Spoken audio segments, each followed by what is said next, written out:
Good morning, dear students. I hope you all are well at your homes.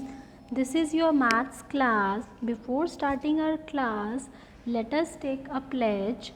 I, Mansi, commit to be vigilant and bear in mind all times the risk to myself and my colleagues from COVID-19. I promise to take all necessary precautions that prevent the spread of this deadly virus. I promise to follow and encourage others to follow the key COVID appropriate behaviors, to always wear a mask, face cover, especially when in public places, to maintain a minimum distance of 6 feet from others, to wash my hands frequently and thoroughly with soap and water. Together, we will win this fight against COVID 19. So, open your books, Inspired Mathematics, page number 25. Today, firstly, we are going to study about the division properties of the numbers. So, the first property is, so in division, we are having four things: dividend, divisor, quotient, and remainder. So, if we are multiplying, suppose there is 20 and we multiply it with 10. So, if we divide 10 with 20, then here it is 2 and the remainder is nothing. So, the term which is inside the division, that is called dividend. The term with which we are going to divide, that is called divisor, and the term which comes after the division, that is called quotient, and the term which remains in the end, that is called the remainder. So here it is written quite well. The number that is divided, it is called dividend. The number that divides, it is called divisor. This is divisor, this is dividend. The number of times a divisor divide a dividend is called quotient. The number of times divisor divide the dividend, that is called quotient. Next is, in some divisor exactly divisible by the divisor, when there is nothing, the remaining part, that is called remainder. So we are having a division rule. The division rule said that dividend is always equals to divisor multiply quotient plus remainder. So that is our division rule. Whenever we are doing division, for the checking purpose, we use this division rule. So now moving to our division properties. Our first division property is closure property. In closure property, if a and b are two whole number and b is not equals to 0, then a divided by b is not a whole number. It is not necessary it to be a whole number. So whenever we divide it, it is not possible that it should be a whole number. It can be anything. It can be in decimal form. It is not sure that it should always be a whole number. Next is division by 0. If the numerator is non-zero, if the denominator is 0, then the division is not defined. If the denominator is 0, division is not defined. If the numerator is 0, then the answer is always 0. Next property is, okay, we are done with the properties. Moving to the exercise 2.4.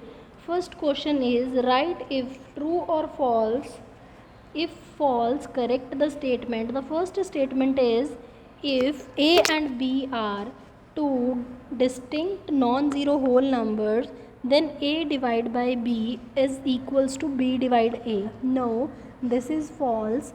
The reason behind it is the closure property does not hold for the division. Next is, 0 divided by a is equals to a divided by 0, which is equals to 0. No, this is again false, because when the denominator is 0, the answer is always undefined. So this is false. Next is, a divided by a is equals to 1 for all the whole number. Yes, it is. No, it is false. Reason, 0 is also a whole number. If we divide 0 with 0, the answer is not always 1. So this is also false.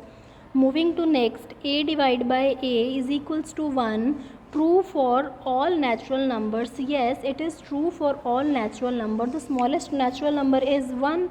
So if we divide 1 upon 1, that is always be 1. Next is b divided by b is equals to b is not true for any whole number. It is false. It can be same number or it cannot be same number. Sometimes it depend upon the number. So next is divide and check your answer by division rule. So this is the question in which we are going to apply the division rule. Firstly, we have to divide this number with divisor. This number is called dividend and this number is called divisor. Firstly, we have to divide our dividend with the divisor. Let me show you how. So in this question, first we are having 3468 divided by 23. So simply divide it. When we read the table of 23, then 34 is not coming. So we are, if 23 ones are 23, then subtract it, that will come 11. Bringing 6, that will be 116. Then again multiply 23 with 5, that will be 115. Then next, when we subtract 116 and 115, the answer is 1, taking 8 from upside. So 23 is less than 18, so simply we are taking 0. 23 0 is always 0, so this is 18. So the term which is inside, which is being divided, that is called a dividend. The term with which we are dividing, that is called a divisor. This term which comes as a result, it is called quotient, and the remaining part, it is called a remainder. So firstly write it down. Quotient is equals to 150, remainder is equals to 18, dividend is equals to 3468, and the divisor is 23. As we have read the division rule, what is the division rule? It says that dividend is always equal to multiplication of divisor and quotient, then addition to the remainder. Simply writing the terms, the answer will come true. If the answer is similar with this answer, so we can say that our answer is true. So you have to do all the questions of second part with this method. Thank you. Have a nice day.